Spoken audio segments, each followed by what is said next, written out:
Friends, நம்ம இன்னைக்கு வந்த ஊர் தான் முதலூர். இந்த ஊரோட வரலாறையும் முக்கியமா இந்த சர்ச்சோட வரலாறையும் பார்க்க போறோம். வாங்க வரலாறை பார்க்கலாம்.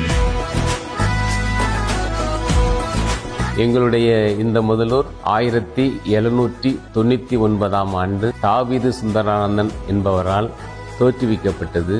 பக்கத்தில் உள்ள கிறிஸ்தவர்கள் எல்லாம் துன்புறும் பொழுது அவர்களை காப்பாற்றி அவர்களுக்காக குடியேற்றப்பட்ட முதல் கிறிஸ்தவ கிராமம். அதனால தான் இதற்கு பெயர் முதலூர் என்று பெயர் வந்தது. இப்போ இருக்கிற ஆலயம் 1883 ஆண்டு ரெவரண்ட் H.P. நார்மன் அவர்களால் கட்டப்பட்டது. இந்த ஆலயத்தினுடைய மகிமை என்னவென்றால், எல்லா இடங்களிலும் நீங்க 7 என்ற பூரண எண்ணை காணலாம். 7 தூண்களில் 7 வளைவுகள் இருக்கும். ஆல்டருக்கு போகும்போது 7 படிகள் ஏறி போற மாதிரி ஆல்டருக்கு கட்டப்பட்டிருப்பாங்க. இவருடைய கோபுரம் 1929 ஆண்டு ஊர் மக்களால் கட்டப்பட்டது.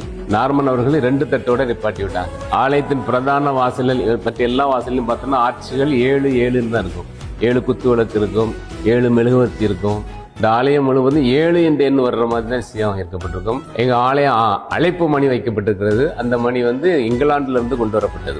ஞானஸ்தான தொட்டி பார்த்திருக்கோம்னா அது மிக அழகாக இருக்கும். அது வெளிப்படுத்தல் விசேஷத்துடைய இதை விவரிக்கிறதாக இருக்கும். இப்பொழுது ஒரு மணி பார்ப்பீர்கள். அந்த மணியானது எங்களுடைய 100ஆண்டு விழா கொண்டாடும் பொழுது மூக்குப்பிரியில் இருந்த ஒருவரால் வடிவமைக்கப்பட்டு இடையில் விடப்பட்டது. பிற்பாடு நாசரேத் ஆர்ட் இண்டஸ்ட்ரி ஸ்கூல் பள்ளியிலிருந்து அதை முழுமைப்படுத்தி இப்பொழுது 4 பக்கமும் அது மணிக்குடியாக தெரியும்படியாக வைக்கப்பட்டிருக்கிறது.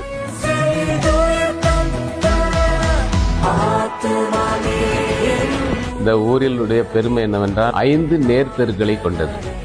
5 தெருவும் ஆலயத்திலிருந்து சேர்கிற விதமாக மக்கள் சேர்கிற விதமாக அமைக்கப்பட்டது. அந்த காலங்களிலே துன்புறுத்தப்படும் பொழுது அவர்களை பாதுகாக்க, அவர்களை தாக்க அல்ல, அவர்களை பாதுகாப்பதற்காக, எங்கள் மக்களை பாதுகாப்பாக தாவீது சுந்தரானந்தன் அவர்களால் தடிக்கம்பு சேனை என்று சிலம்பாட்டம் சொல்ல கொடுக்கப்பட்டது. அதுபோக இப்பொழுது எங்கள் ஊரில் களியல் மிக சிறப்பாக ஆடுவார்கள். அந்த காலங்களில் நோவா என்பவர் இந்த களியலை ஆரம்பித்து கொடுத்தார். தொடர்ந்து இந்த காலத்து பிள்ளைகளும் அதை தொடர்ந்து கடைபிடித்து வருகிறார்கள்.